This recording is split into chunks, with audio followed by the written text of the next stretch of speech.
So there are certain universal settings, and when I talk about universal settings, those are settings that will affect every meeting that you create in Zoom.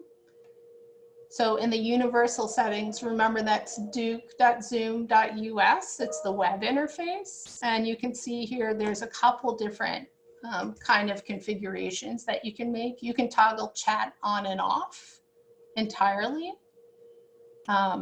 You can turn private chat on and off, and what that means is if you go into the chart window, I have it set up so you can chat with anyone one-on-one or message the whole group. Some instructors would like to shut off private chat so they make sure their students aren't having side conversations. In a business meeting, it's something you may want. And then finally, the auto saving chats. If you want to save the chat so you have a record of what's happening. If you record a live session, the chats also do come over in that recording. On the other side here, on the right-hand side, is in meeting settings. So let's say that you need to change your Zoom chat settings on the fly in a meeting. You would pull up the chat icon that's at the bottom, and you'll see all over Zoom is like a little up arrow, which means a more kind of thing. And you would come in and then hit the 3 dots, which also means more in many websites. And you can turn whatever permissions you want on and off there. If you're using chat heavily and you need to follow it, that last one right there, merge to window meeting, I find really useful. So I can see the people on the main screen, and I can also see the chat going down the side, because sometimes Zoom creates pop-out windows and you can't figure out where the chat window went, those sorts of things. Screen sharing. Lots of settings there too. We'll start with the universal settings. As I said, it's currently set up so it's only hosts. If you did feel comfortable with turning it on for all participants for every single meeting you have, you would change that in the universal settings. You'll also see down there annotation and whiteboard that you can turn on so your students or whoever can not only share their desktop, but also annotate and share a whiteboard instead of the desktop. You can also disable the desktop if you're scared that people are going to show inappropriate material. All right. You can also change the rules of screen sharing in a meeting. And here you'll see there's your share screen icon and then that funny little up arrow. That's where you could change it if you wanted to have a bunch of people presenting at once. If you just want to make sure everyone can present, you'd click the advanced sharing options. And once you do that, then you're going to see that you can change the sharing permissions from only hosts to all participants.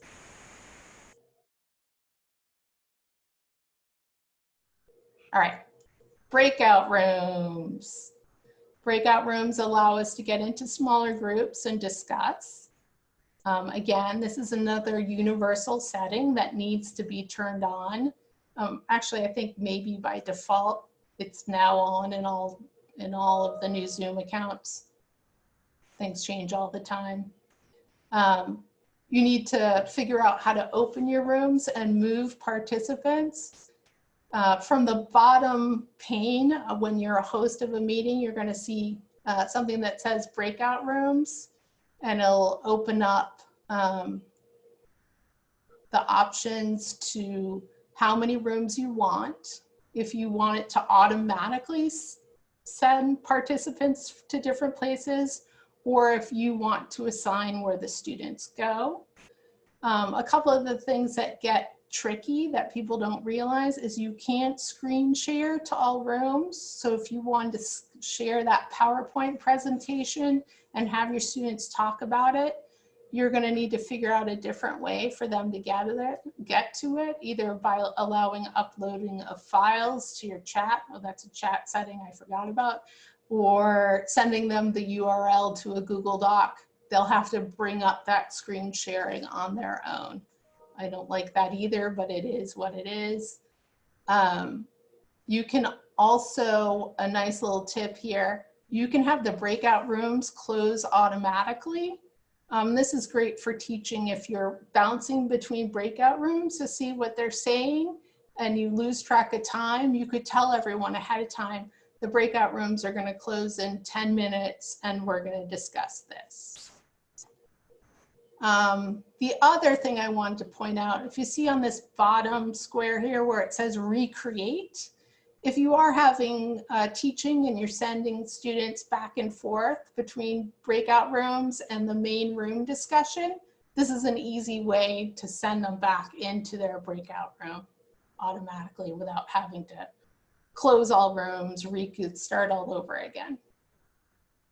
The last thing that I want to talk about is there's the ability to have pre-assigned breakout rooms in your meeting settings. They're super tricky. One, because if you didn't sign in with your NetID and your students didn't sign in with your NetID, if they just clicked a URL in an email, none of it is going to work. It's not going to find the students it needs to find.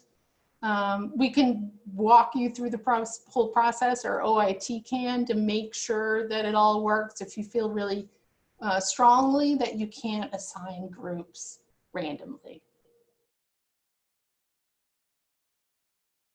All right, recordings. Let's talk a little bit about the options that you have here. You can turn on so recordings are done automatically. And you can have that in your universal settings so that you don't forget. One of the things I really like, especially if you have accessibility issues for students, non-native speakers, or you're giving webinars that you want to share later, is in your recording settings to have an audio transcript be generated for your recording. It's actually not that bad. If you have very long webinars or meetings, it can take a while for it to transcribe. But think about that if that seems to be a good idea for you. And you also, I pointed out already that it will capture the chat content in that recording.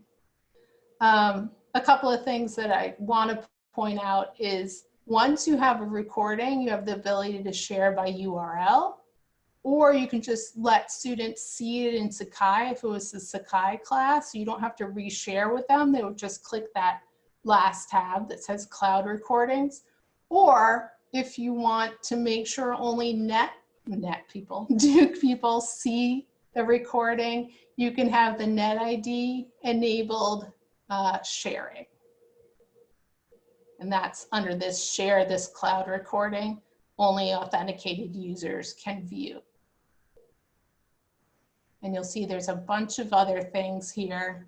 Don't click all of these. You don't need your Zoom meetings recorded 10 different ways. Record active speaker with shared screen, save chat messages, and the transcript is probably going to be enough, more than enough. All right, security. I think most of you have heard about Zoom bombing.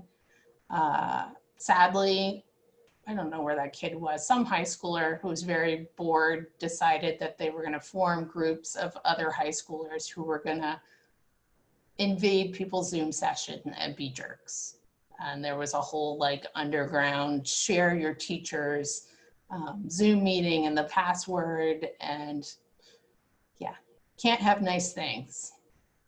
So in order to stop that, that's why they turned on that only the host can share a screen so that you can turn it on purpose. We're gonna ask people not to publicly share the URLs or meeting IDs for their meetings unless they put another layer of security, like a password, or best of all for those public URLs is Duke NetID enabled, so that we can get people who are not part of this community to stay out.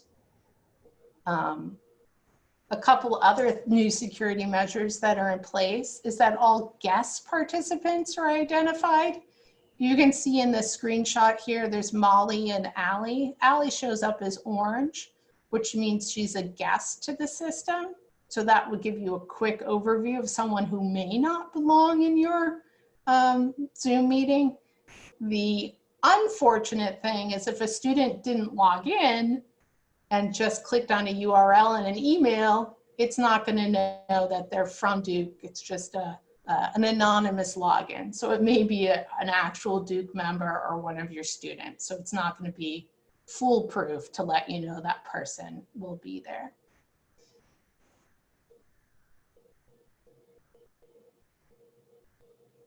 All right, so if you don't feel comfortable with what has been put in place, there are a bunch of additional security measures that you can turn on. As I said, you can add a password to your meeting if you don't have one already. You have the ability to remove participants while you're in a meeting. You click on the participants pane and or click on the person's photo and then hit more and remove.